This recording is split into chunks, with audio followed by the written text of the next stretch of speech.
जीजा जी, पीठ की तरफ साबुन हम लगा देते हैं। इसमें कोई शरारत तो नहीं? बिल्कुल नहीं।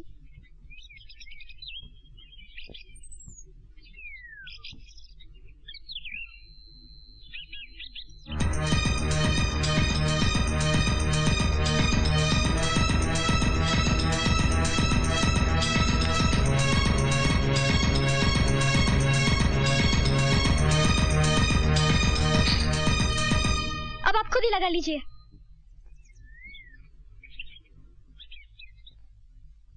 पिताजी, मैं आपसे कुछ बात करना चाहता हूँ। कहो बेटे। जैसे कि आप जानते हैं, मैंने इंजीनियरिंग पास करने के बाद कहीं नौकरी करना नहीं चाहा। मैं एक फैक्ट्री खोलना चाहता हूँ। इसके लिए मैंने बैंक से 20 लाख रुपए का लोन भी पास करा लिया है। वाह बेटे, ये तो बहुत अच्छी बात है। अब इसमें 10 लाख रुपए अपने लगाने होंगे। अगर ये काम हो गया तो फैक्ट्री 3-4 महीने में ही शुरू हो जाएगी। फिर तो सारे रुपए 1 साल में ही वापस आ जाएगा।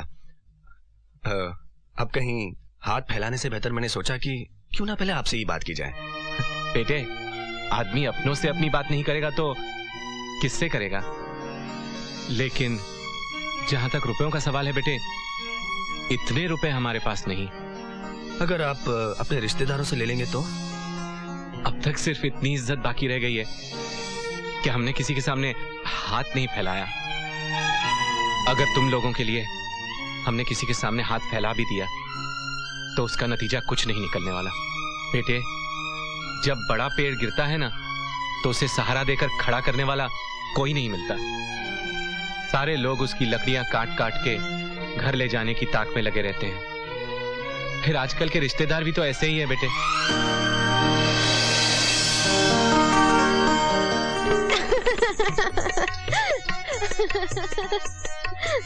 निरंजन बाबू, अगर आपको रुपए के लिए ही शादी करनी थी तो मुझसे कर लेते, मैं 10 लाख दे देती। तो अब शादी कर लेते हैं। लाओ 10 लाख। ना बाबा ना, कोई मुझे पहली बीवी बनाएगा तब इतनी कीमत चुकाऊंगी। दूसरी बीवी तो मैं सबकी हूँ ही। क्यों? अगर तुम्हारे पास सचमुच 10 लाख रुपए हैं तो दो ना।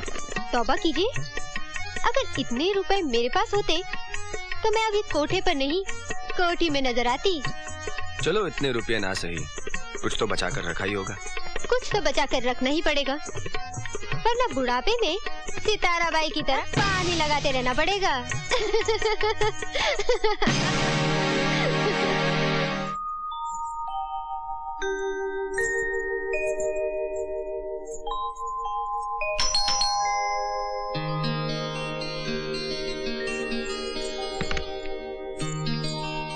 निरंजन बाबू का पैगाम है कि वो वापस अपने गांव चले गए। उन्होंने और कुछ कहा? जी और कुछ नहीं कहा। आप कौन हैं?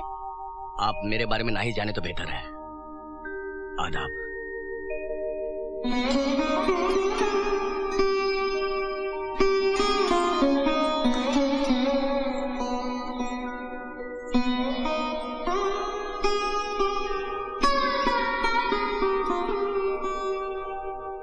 अगर 10 लाख रुपए देने की हमारी हैसियत होती तो निरंजन बाबू आज हमें इस तरह छोड़कर नहीं चले जाते।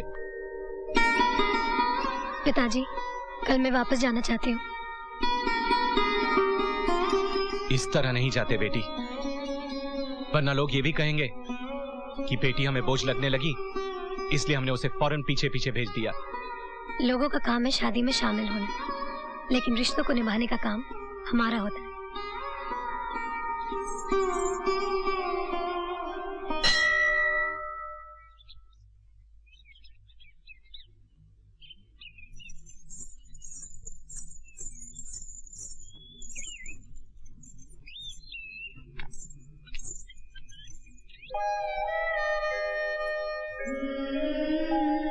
तुम बेटी तो बहुत अच्छी हो, लेकिन उससे अच्छी तुम बहू हो।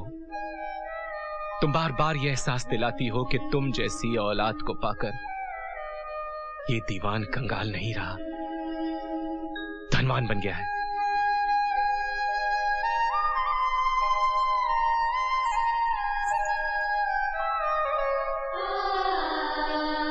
नेहा, पिताजी का ख्याल रखना।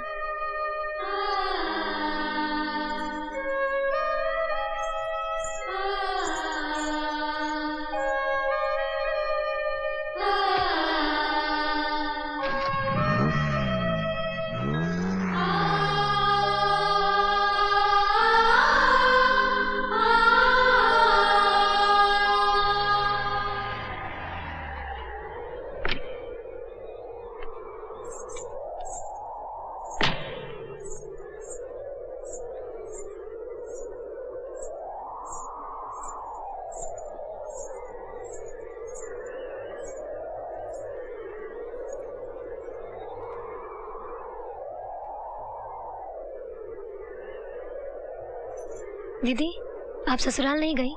कोई आएगा तभी तो जाऊंगी। मैं कोई ऐसे वैसे घर की नहीं कि खुद ही अपना सामान उठा के उठल्लू की तरह ससुराल चली जाऊं। इस तरह तो अगर ये जाना भी चाहेगी ना तो भी नहीं भेजूंगी। भाई हमारे घर कोई खाने पीने की कमी है क्या जो हमें बोझ लगेगी? क्यों भाभी, आपको कोई पहुंचाने भी नहीं आया? दीवान साहब ने जवान लड़की को अकेले ही भेज दिया। भाई खानदानी लोगों की बात ही निराली होती है।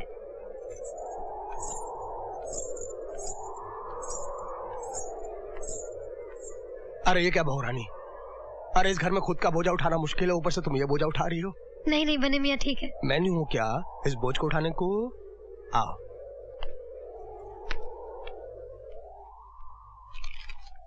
छोटे चौधरी, बहुरानी आई हैं।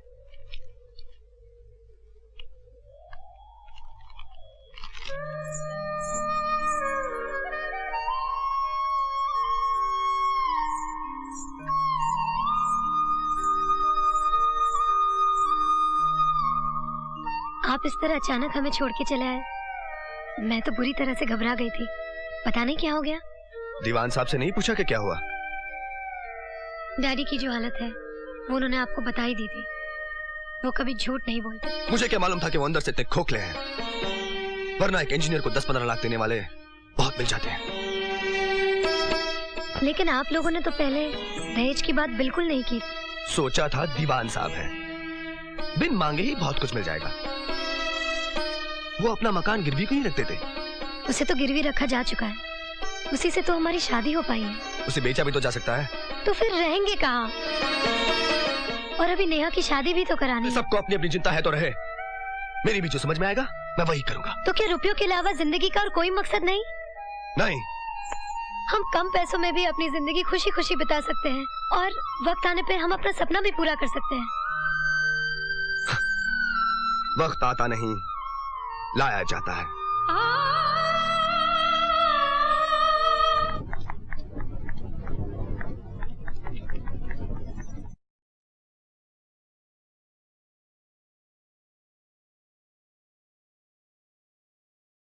बहू जी, कल्पिता के सर में इतना दर्द है कि वो तड़प रही है, इसलिए आज का खाना तुम ही बनाना। जी हाँ।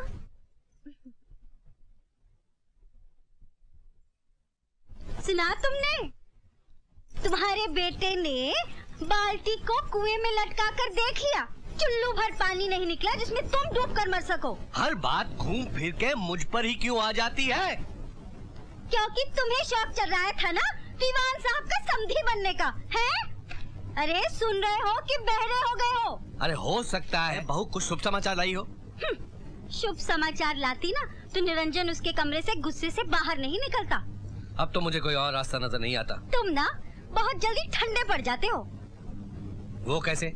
अरे तुम्हारी अंगूठी कहाँ गई? उसका पत्थर सूट नहीं कर रहा था, इसलिए उसमें दूसरा पत्थर लगाने को दिया है। बहू भी सूट नहीं कर रही है, उसका क्या करे? बहू और पत्थर में बहुत फर्क है। पत्थर तो आसानी से निकल जाता है, लेकिन बहू वो खुद ही निकल जाएगी। वो कैसे? अरे पानी भी बूंद बूंद गिरे ना तो पत्थर कट जाता है, और अपनी बहू तो मिट्टी की बनी है, पहली ही बारिश में गायब हो जाएगी।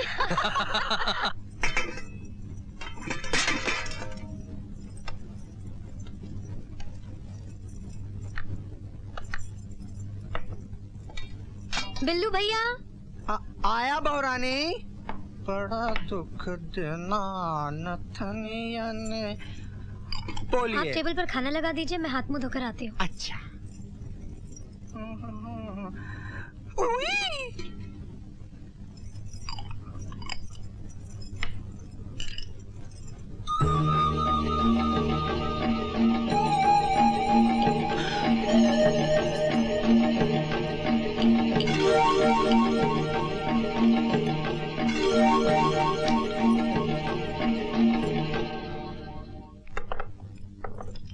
खाना आज भाभी ने खुद अपने हाथों से बनाया है। लो बेटा, ये लीजिए। अरे भैया को भी दो ना सब्जी, ये ले बेटा।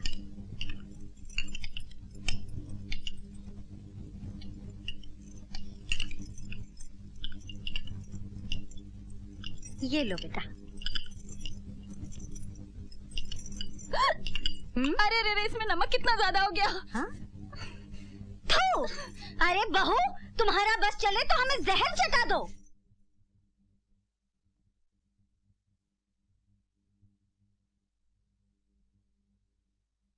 माँ जी, नमक कुछ ज्यादा हो गया क्या? कुछ नहीं, बहुत ज्यादा हो गया।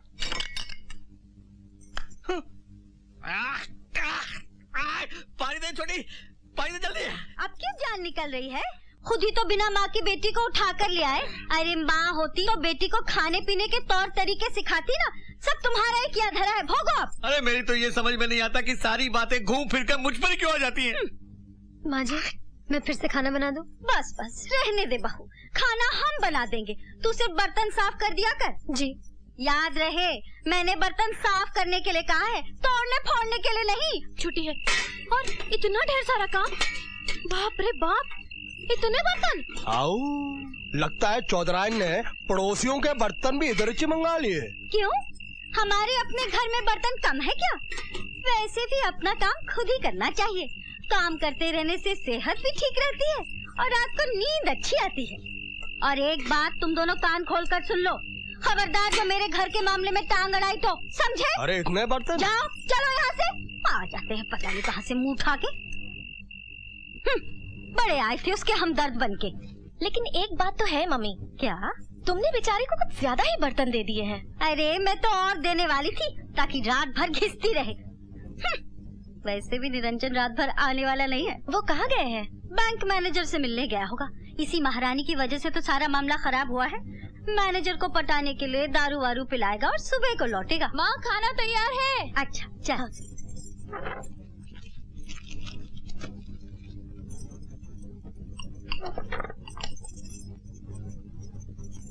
माँ, उसे मत खाना, वो कल का है और बिल्ली ने भी उसे झूठा कर दिया है। हाँ? अरे तो क्या इसे फेंकेगी? इन्हें बुरा लग रहा है ना, तो डाल दे इनकी थाली में। घूम फिर कर सारी बातें मुझ पर ही क्यों आ जाती है? अरे मेरे कहने का मतलब ये था, इसे बहू तो खा सकती है कि नहीं? हाँ हाँ, वो क्यों नहीं खा सकती? वो तो है ही जूठन खाने लायक। हाँ, उसके लिए रख दे। बिल्ली का जूठा खाएगी तो बिल्ली की तरह बेवफा हो जाएगी, तब ये घर भी जल्दी से छोड़ देगी।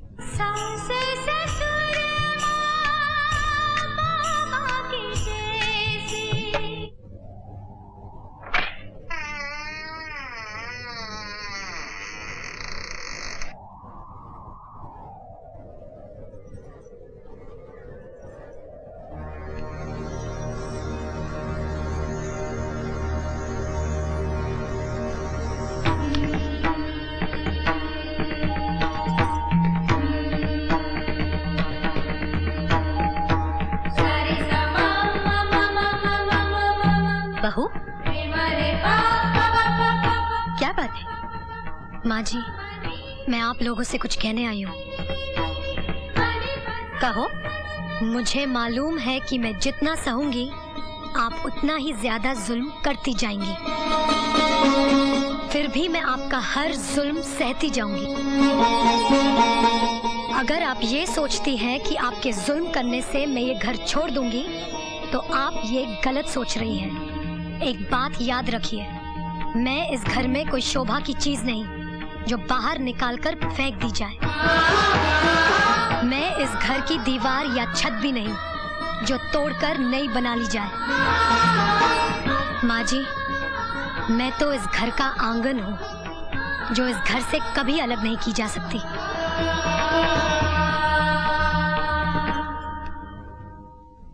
देखा देखा कैसे मुंह पर चोट करके चली गई।